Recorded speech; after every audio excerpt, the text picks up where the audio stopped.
যখনই আমাদের সুখে থাকতে ভূতে কিলায় তখনই চিলক্সের এই নাগাড্রাম খেতে চলে যায়। আজকে আমিও ঝাল খাইছি, সাথে জামাইকেও ঝাল খেয়ে একদম অবস্থা খারাপ করে দিছি। আর দেখেন খাওয়ার পর এমন অবস্থা হয়, তারপরে এটা খাওয়ার জন্য আমরা সেই ঘুরে ঘুরে চিলক্সেই যাই। সো সেদিন সন্ধ্যায় এত ঝাল খেতে ইচ্ছে করতেছিল, তো ভাবলাম চিলক্সের নাগাড্রামটা খেয়ে আসি। তো এখানে আসলাম, এসে খাবার অর্ডার করলাম অ্যান্ড খাবারও চলে আসছে। সো ফার্স্টেই হচ্ছে দেখেন আমার চোখ হচ্ছে এই নাগাড্রামসের মধ্যে। ফার্স্টেই আমি একদম কিছু না খেয়েই নাগাড্রামস খাওয়া শুরু করছি। অ্যান্ড এটা এত মজা আর এত ঝাল, মানে কি বলবো, ওই যে বললাম না অনেকেই হচ্ছে ঝাল পছন্দ করে বাট খেতে পারে না। আমার অবস্থা এরকম, আমি ঝাল অনেক পছন্দ করি বাট বেশি খেতে পারি না।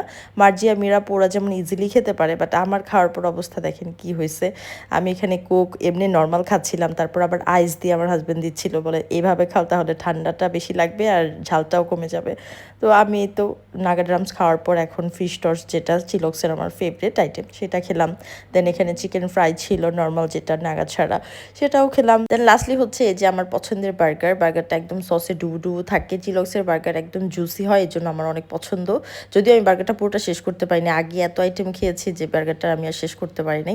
সো এই তো এটাই ছিল আমাদের র্যান্ডম একটা আউটিং ব্লগ।